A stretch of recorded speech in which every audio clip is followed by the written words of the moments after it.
तो एपिसोड 2 की शुरुआत में हम देखते हैं कि तायंग अपनी अलार्म क्लॉक से उठ जाता है सुबह अपने स्कूल जाने के लिए।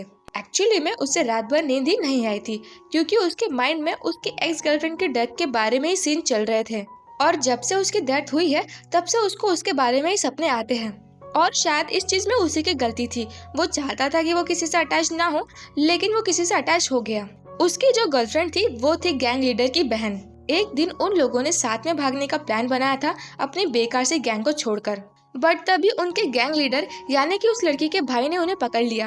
और इस चीज से उसको इतना ज्यादा गुस्सा आया कि उसने अपने मेंबर से कह के अपने ही बहन के टुकड़े टुकड़े करवा दिए और साथ ही साथ उसे तायंग के आगे ही जला दिया। इस बात को बीते हुए लगभग 1 साल हो गया है, लेकिन अभी भी तायंग के माइंड में यही चीज घूमती रहती है। इसलिए उसने तब से सोच लिया है कि वो अभी किसी से भी अटैच नहीं होगा। तो अभी मैं आपको गैंग्स के बारे में भी बता देती हूँ। इस पूरे माफिया वर्ल्ड में बस 3 ही गैंग बहुत ज्यादा फेमस है, जिसमें है फर्स्ट नंबर पे ओसिस और सेकंड नंबर पे ऑर्किड्स, थर्ड नंबर पे इकारस। तायंग सेकंड नंबर की गैंग से बिलोंग करता था जिसका नाम था ऑर्किड्स। और तायंग लीडर का राइट हैंड होने की वजह से उसे इस तरीके से ट्रेन किया गया था कि वो किसी भी तरीके से ओसिस गैंग को हरा सके। लेकिन तायंग को आज तक ओसिस गैंग की आइडेंटिटी के बारे में नहीं पता। उसे बस इतना पता है कि वो लोग सीक्रेटली काम कर रहे हैं ताकि वो अपनी स्किल को और भी ज्यादा इम्प्रूव कर सके और माफिया वर्ल्ड में अपना और बड़ा नाम कर सके। इसलिए वो अपने आप में ही ओसिस गैंग के बारे में सोचता है, क्योंकि उसे पता है कि ओसिस गैंग सियोल में ही रहती है। अगर उसे उनके बारे में पता चल जाता तो वो कोशिश करता कि उनसे जितनी दूरी बना सके वो बना ले। ये सारी बातें सोचते हुए तायंग रेडी होता है फाइनली अपने कॉलेज जाने के लिए। और इधर हमारा सीन शिफ्ट होता है जंगकुक की तरफ, जो मिरर में अपने आप को देख रहा होता है। और मैं आपको बता दूं कि जंगकुक और उसकी गैंग ही है ओसिस गैंग, जिसके बारे में आज तक किसी को भी नहीं पता है। यहाँ पे पूरे 6 के 6 गैंग मेंबर्स रेडी हो रहे होते कॉलेज जाने के लिए। उन सब लोगों ने एक नर्डी आउटफिट पहना है जिसे देखकर कोई भी ये नहीं कह पाएगा कि ये लोग किसी गैंग से बिलोंग करते हैं। जंगकुक भी जब अपने आप को आईने में देखता है तो उसे अपनी खुद की शक्ल बिल्कुल भी पसंद नहीं आती है, बिकॉज वो अपने हैरी पॉटर से चश्मे में बहुत ज्यादा ही क्यूट लगता है, जिसकी वजह से लोग उसे और भी ज्यादा परेशान करते हैं। कभी कभी तो वो ये भी सोचता है कि वो उन लोगों को अपना टैटू दिखा दे ताकि उन्हें पता चल जाए कि वो किससे पंगा ले रहे हैं, लेकिन फिर भी उसे अपने आप पे कंट्रोल रखना पड़ता है।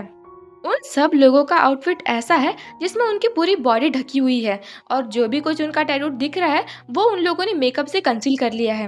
और हर बार की तरह इस बार भी कॉलेज जाने के पहले जंगकुक उनसे उनके कैरेक्टर के बारे में पूछता है, जिसमें जिमिन उसे बताता है कि उसका नाम किम जिमिन है और उसकी कोई सोशल लाइफ नहीं है, उसे लोगों से बात करना नहीं आता है और जब वो किसी से बात करता है तो वो बहुत ज्यादा धीरे धीरे बात करता है। और जब कोई उसे कुछ काम बताता है तो वो काम भी वो ढंग से नहीं कर पाता है क्योंकि वो बहुत ज्यादा शाय है ना। और अभी जिमिन ने जिस तरीके का आउटफिट पहना है उस आउटफिट में तो जिमिन एकदम 12 साल का बच्चा लग रहा है, जिसे देखकर कोई भी नहीं कह पाएगा कि इस बच्चे से शक्ल के पीछे में एक साइकोपैथ छुपा है। फिर बारी आती है नामजुन की, जो अपने ब्रेसेस पहनता है। मैं बहुत ज्यादा बात करता हूँ और जब मैं बात करता हूँ तो मेरे मुंह से स्पिट होता है। मुझे सारी बेकार सी चीजों पे हंसी आती है और मुझे मेरे फोन में पोकेमॉन खेलना बहुत पसंद है। फिर बारी आती है हमारे सियोकजिन की, जो बताता है कि उसका नाम है जन सियोकजिन। वो ज्यादा बात नहीं करता है, लेकिन जब वो बातें करता है तो वो बहुत ज्यादा स्लटर करता है। पार्क उसे बहुत ज्यादा इंट्रोवर्ट लड़का है, उसे बस अपने दोस्तों के साथ में रहना पसंद है। और इधर हमारा मिन युंगी, उसे लोगों को अवॉइड करना अच्छा लगता है क्योंकि उसे बहुत ज्यादा एंजाइटी होती है जब वो लोगों के साथ में होता है। फिर बारी आती है हमारे जंगकुक की, जो बताता है कि उसका नाम है मिन जंगकुक। जंगकुक को चेस खेलना पसंद है, रीड करना पसंद है और ज्यादातर वो चीजें बोल देता है जो भी उसके मन में होती है। और क्लास में सारे क्वेश्चन का जवाब वो दे देता है, लेकिन वो बहुत ज्यादा क्लमजी भी है। तो अब फाइनली हमें इनके पूरे कैरेक्टर्स के बारे में पता चल चुका है। फिर इधर हमारा सीन शिफ्ट होता है तायंग की तरफ, जो आ चुका है उसकी न्यू यूनिवर्सिटी में। और उसका कॉलेज का फर्स्ट डे है और उसको अभी से ही ये कॉलेज बिल्कुल भी पसंद नहीं आया क्योंकि यहाँ के लोग बहुत ज्यादा रूड है। बट तभी एक लेडी आती है और वो उसे उसकी क्लासरूम के तरफ गाइड करती है। और जब वो क्लासरूम में पहुंचता है तब वो देखता है कि पूरे क्लासरूम के बच्चे सिर्फ और सिर्फ उसे ही घूर रहे हैं, जिसे देखकर उसे बिल्कुल भी अच्छा नहीं लगता क्योंकि तायंग को सेंटर ऑफ अट्रैक्शन बनना बिल्कुल नहीं पसंद। फिर उसके बाद में वहाँ के क्लास टीचर तायंग को सारे स्टूडेंट से इंट्रोड्यूस करवाते हैं और तायंग एक फॉरेनर है, इसकी वजह से तो और भी ज्यादा लोग उसे घूरने लगते हैं। बट वो फाइनली सब लोगों को अवॉइड करके एक ऐसी प्लेस में बैठता है जहाँ पे कोई भी उसे देख ना पाए। या यूँ कह लो कि कोई उसे डिस्टर्ब ना कर पाए। लेकिन वो महसूस करता है कि पीछे की रो से 6 लोग उसको घूर रहे हैं, लेकिन वो इस बात पे ज्यादा ध्यान नहीं देता है।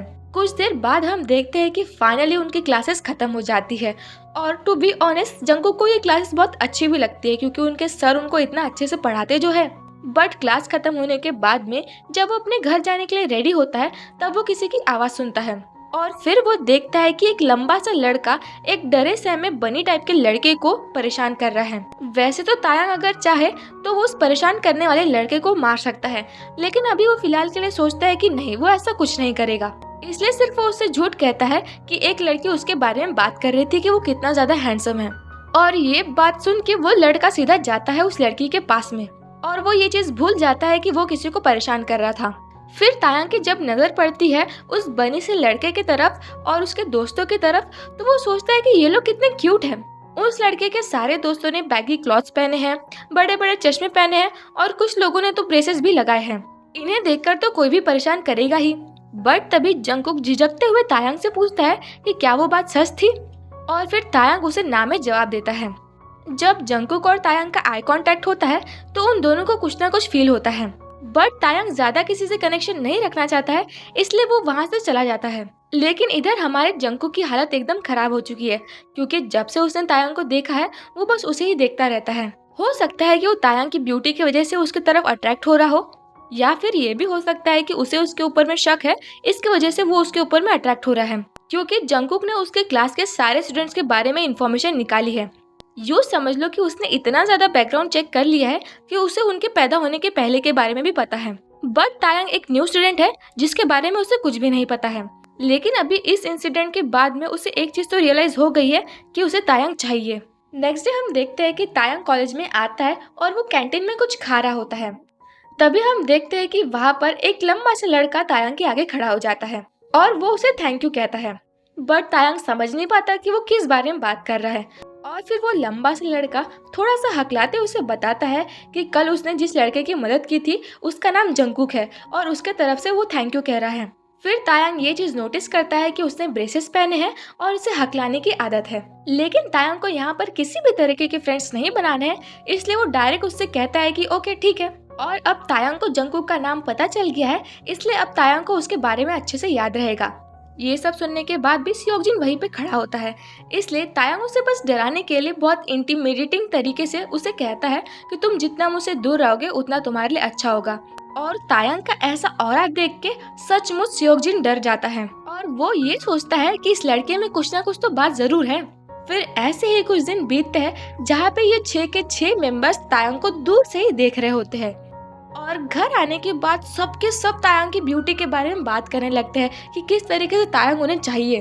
बट यहाँ पे सबके सब मोस्टली तायांग को सिर्फ और सिर्फ यूज करने के बारे में बातें कर रहे हैं कि किस तरीके से वो सुंदर से लड़के के साथ में पता नहीं क्या क्या हरकतें करना चाहते हैं और अपने डॉल बना के रखना चाहते हैं सिर्फ और सिर्फ अपने एंटरटेनमेंट के लिए, क्योंकि तायांग है ही इतना ब्यूटीफुल और ब्यूटी के साथ में उसका ऑरा भी इतना ज्यादा मैनली है कि कोई भी इंसान उसके तरफ में अट्रैक्ट होगा। इसलिए पिछले पूरे एक हफ्ते से पूरे गैंग मेंबर्स बस तायांग के बारे में ही बात कर रहे हैं। जिमिन तो बस जंगकुक की परमिशन का इंतजार कर रहा है कि अगर जंगकुक हाँ कह दे तो फिर वो उसे किडनैप करके अपने पास में ला लेगा। जंगकुक ने ही इन सब लोगों को इतना इमोशनल लेस बनाया है ताकि किसी भी अटैचमेंट की वजह से वो लोग अपने गैंग को खराब ना करें, इसलिए उनके लिए लोगों का मतलब सिर्फ और सिर्फ खिलौने होते हैं। लेकिन इस बार दिक्कत ये है कि जंगकुक को खुद को नहीं पता कि वो तायांग से क्या चाहता है, क्योंकि आजकल उसे बस तायांग को दूर से ही देखना अच्छा लगता है और कभी कभी तो वो ये भी सोचता है कि वो कैसे तायांग को इम्प्रेस करे। लेकिन उनके गैंग की सेफ्टी के लिए वो ऐसा कुछ भी नहीं करता। लेकिन फिर वो फाइनली सोच समझ के जवाब देता है कि कोई भी तायांग के साथ में कुछ भी नहीं करेगा क्योंकि तायांग उसका है। नेक्स्ट डे हम फिर से तायांग को कॉलेज में देखते हैं, जहाँ पर पहली बार जंगकुक तायांग को अप्रोच करता है और वो उससे प्रोजेक्ट पार्टनर बनने के लिए कहता है। ये सवाल सुन के तो तायांग को पहले बहुत ज्यादा अटपटा लगता है कि इसे उसे डर नहीं लग रहा है, बट वो फिर उसे सीधा उसके मुंह पर मना कर देता है। लेकिन तभी हम देखते हैं कि कोई जंगकुक के फेस पर एक पेपर बॉल फेंक के मारता है, और जंगकुक को ऐसी डिफेंसलेस वाली हालत में देखकर तायांग को बिल्कुल भी अच्छा नहीं लगता, क्योंकि एक टाइम पे वो भी एकदम डिफेंसलेस बॉय था। गैंग को ज्वाइन करने से पहले वो बहुत ज्यादा सुंदर और बहुत ज्यादा फेमिनाइन होने की वजह से लोग उसे बुल्ली किया करते थे, लेकिन जब से उसने गैंग ज्वाइन की थी तब से पूरा उसका ऑरा ही बदल गया था। और जब वो जंगकुक को और वो उसके पूरे ग्रुप को देखता है तो उसे ऐसा लगता है कि वो इनके ग्रुप को प्रोटेक्ट करे। और अब तायंग लोगों को पढ़ने में इतना ज्यादा माहिर हो चुका है कि जब जंगकुक को वो बॉल लगी थी तब उसने उसकी आंखों में एक किलर का रूप देखा था। भले ही कुछ सेकंड के लिए ही सही, लेकिन वो महसूस कर पा रहा था जंगकुक के अंदर के किलर और साइकोटिक बिहेवियर को। बट वो फिर ये भी सोचता है कि अगर किसी के साथ भी ऐसा होगा तो वो तो ऐसा ही लुक देगा ना, इसलिए फिर वो इस थॉट को जाने देता है। और जिस लड़के ने जंगकुक की तरफ में बॉल फेंका था उस लड़के से वो कहता है कि दोबारा इसे और इसके दोस्तों को परेशान मत करना, वरना मुझसे बुरा कोई भी नहीं होगा। अगर तुमने दोबारा कभी ऐसा किया तो फिर मैं मेक श्योर करूंगा कि तुम्हारी जिंदगी एकदम झन्नुम बन जाए। और उसे ये जानकर अच्छा लगता है कि उसके सिर्फ एक धमकी की वजह से पूरे क्लास के बच्चे शांत हो गए। और फिर वो जंगकुक के पास में जाता है और वो उससे कहता है कि क्या तुम्हें अब भी मेरा पार्टनर बनना है। बट जंगकुक बिना डरे तायंग से कहता है कि तुम्हारे पास आने के पहले ही मैंने सोच लिया था कि मुझे तुम्हारा पार्टनर बनना है, और तुम टेंशन मत लो, मुझे तुम्हारी किसी भी चीज से डर नहीं लगता है। ये बात सुन के तायंग थोड़ा सा सोच में पड़ जाता है और फिर वो जंगकुक को सर से लेकर पाँव तक घूरने लगता है। और फिर तभी उसके माइंड में क्यूरियोसिटी हिट करती है कि इन बैगी क्लॉथ्स के पीछे में और चश्मे के पीछे में क्या यही चीज होगी जैसा वो सोचता है। और तायंग के हार्मोन्स का एक कीड़ा ये सोचने में बिजी हो जाता है कि जैसा जंगकुक अपने आप को दिखाने का शो करता है, क्या जंगकुक सच में ऐसा ही है, या फिर इस ढीले ढाले कपड़ों के पीछे में कुछ ऐसी चीज है जो मेरे लिए बहुत ज्यादा इंटरेस्टिंग हो सकती है। या फिर आप यूँ समझ लो कि तायंग के मन में ये आ रहा है कि जंगकुक दिखता कैसे होगा बिगैर कपड़ों के। इसलिए फिर वो जंगकुक को हाँ कह देता है उसका पार्टनर बनने के लिए, और वो उसको लाइब्रेरी में मिलने के लिए बुलाता है 10 बजे। और ये चीज वो जंगकुक से बहुत ज्यादा फ्लर्टियस वे में कहता है। और तायंग का ऐसा अंदाज देखकर जंगकुक के गूज़बम्प्स आ जाते हैं। आई होप आपको आज का पार्ट और ज़्यादा अच्छा लगा होगा, और अगर आपको अच्छा लगा है तो प्लीज़ आप मुझे कमेंट में बताइए। आगे स्टोरी और भी ज़्यादा इंटरेस्टिंग होगी तो प्लीज़ वेट कीजिए।